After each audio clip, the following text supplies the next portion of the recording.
বাংলাদেশ বেতার রাজশাহী। এখন শুনবেন স্থানীয় সংবাদ। আসসালামু আলাইকুম। বাংলাদেশ বেতার রাজশাহী স্থানীয় সংবাদ পড়ছি রুকসানা আক্তার লাকি। প্রধান উপদেষ্টা অধ্যাপক ড মোহাম্মদ ইউনুস বাংলাদেশের শিল্প প্রবৃদ্ধিকে নতুন উচ্চতায় নিয়ে যেতে ব্যবসায়ী নেতাদের সম্ভাব্য সব ধরনের সহায়তার আশ্বাস দিয়েছেন। তিনি গতকাল রাষ্ট্রীয় অতিথি ভবন যমুনায় তাঁর সঙ্গে ব্যবসায়ী প্রতিনিধি দলের সৌজন্য সাক্ষাৎকালে এ আশ্বাস দেন। প্রধান উপদেষ্টা বলেন, ছাত্র জনতার বিপ্লব দেশে নতুন আশার সঞ্চার করেছে এবং অন্তর্বর্তী সরকার শিল্প, অর্থ ও উৎপাদন ক্ষেত্রে প্রয়োজনীয় সংস্কার করতে প্রতিশ্রুতিবদ্ধ। এ সময় ব্যবসায়ী নেতারা পোশাক ও ঔষধ খাতে সাম্প্রতিক অস্থিরতার বিষয় তুলে ধরেন। অধ্যাপক ড মোহাম্মদ ইউনুস ব্যবসায়ী প্রতিনিধি দলকে বলেন, তার সরকার কারখানাগুলোকে সহিংসতা ও হামলা থেকে রক্ষা করতে প্রতিশ্রুতিবদ্ধ। তিনি বলেন, সরকারের দায়িত্ব শিল্পকে সুরক্ষা দেয়া।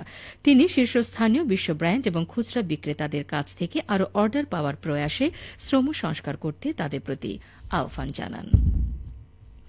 ডাক, টেলিযোগাযোগ ও তথ্য প্রযুক্তি এবং তথ্য ও সম্প্রচার উপদেষ্টা মোহাম্মদ নাহিদ ইসলাম জনগণের অধিকার প্রতিষ্ঠা এবং সেবা প্রদানে সর্বোচ্চ অগ্রাধিকার দিতে ডাক বিভাগের কর্মকর্তা কর্মচারীদের প্রতি নির্দেশ দিয়েছেন।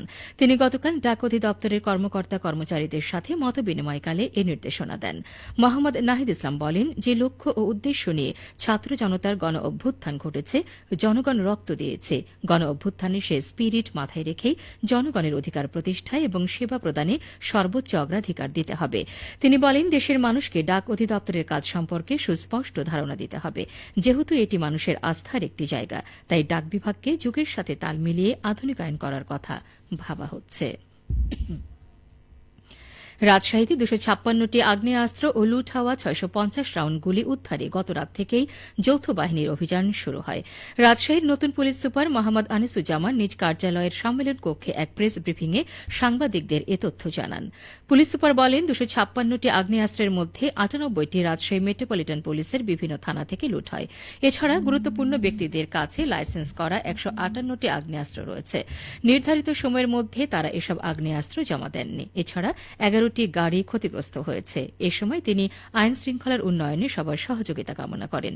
এ সময় যৌথ বাহিনীর এই অভিযানে উপস্থিত ছিলেন সেনাবাহিনী, র্যাব, বিজিবি, পুলিশ, আনসার এবং জেলা প্রশাসনের ম্যাজিস্ট্রেট। এদিকে নাটোরে অবৈধ আগ্নেয়াস্ত্র উদ্ধারে আজ থেকে যৌথ বাহিনীর অভিযান শুরু হচ্ছে। অভিযানের প্রস্তুতি এবং পরিকল্পনা প্রণয়নে জেলা কোর কমিটির সভা ইতিমধ্যে অনুষ্ঠিত হয়েছে। 2009 সালের 6 জানুয়ারি থেকে 2024 সালের 5 আগস্ট পর্যন্ত ব্যক্তিগত পর্যায়ে লাইসেন্সের মাধ্যমে প্রদত্ত আগ্নেয়াস্ত্র ও গোলাবারুদ জমাদানের সময় গতরাত 12টায় শেষ হয়েছে। জমা না দেয়া আগ্নেয়াস্ত্র ও গোলাবারুদ অবৈধ হিসেবে বিবেচিত হবে। ভারপ্রাপ্ত জেলা ম্যাজিস্ট্রেট মোহাম্মদ মাসুদুর রহমান বলেন, নাটোর জেলা লাইসেন্সের মাধ্যমে প্রদত্ত মোট আগ্নেয়াস্ত্রের সংখ্যা 566টি। চাঁপাইনবাবগঞ্জের নাচল উপজেলায় তালগাছের বীজ রোপণ কার্যক্রমের উদ্বোধন করা হয়েছে। গতকাল নাচল উপজেলার নিজামপুর ইউনিয়নে বীজ রোপণ কার্যক্রমের উদ্বোধন করেন নাচল উপজেলা নির্বাহী অফিসার নীলুফার সরকার। এ সময় ইউপি চেয়ারম্যান আমিনুল হক সহ স্থানীয় সুধীজন ও বেসরকারি সংস্থার প্রতিনিধিরা উপস্থিত ছিলেন। কর্মসূচির অংশ হিসেবে নিজামপুর ইউনিয়নের রুদ্রকুণ্ড গ্রাম থেকে দিব্যস্থলী আদিবাসী পাড়া পর্যন্ত 1100টি তাল বীজ রোপণ করা হচ্ছে। পরিবেশের ভারসাম্য রক্ষা ও বজ্রপাত থেকে রক্ষার জন্য নাগরিক সমাজ নামের একটি সংগঠন তালবীজ রোপণ কর্মসূচি হাতে নিয়েছে।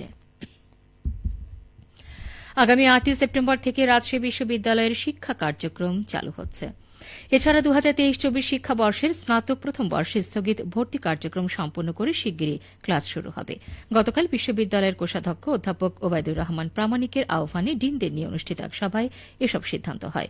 স্নাতক প্রথম বর্ষে ক্লাস শুরুর বিষয়ে ব্যবসা অনুষদের ডিন অধ্যাপক আহসামা কামরুজ্জামান বলেন, আগামী রোববার থেকে স্নাতক প্রথম বর্ষে স্থগিত ভর্তি কার্যক্রম শুরু হবে।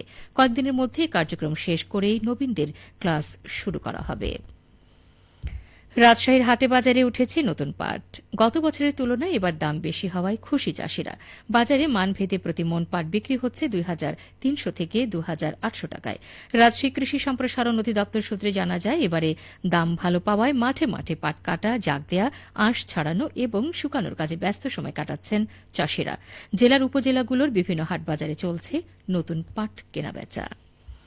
সবশেষে আবহাওয়া। আজ দুপুর 12টায় রাজশাহীতে তাপমাত্রা ছিল 34 ডিগ্রি সেলসিয়াস। এ সময় বাতাসে আপেক্ষিক আর্দ্রতার পরিমাণ ছিল 68%। রাজশাহী ও পার্শ্ববর্তী এলাকায় আজ সূর্যাস্ত সন্ধ্যে 6:20। সংবাদ শেষ হল। আমাদের পরবর্তী সংবাদ প্রচারিত হবে দুপুর 2:05।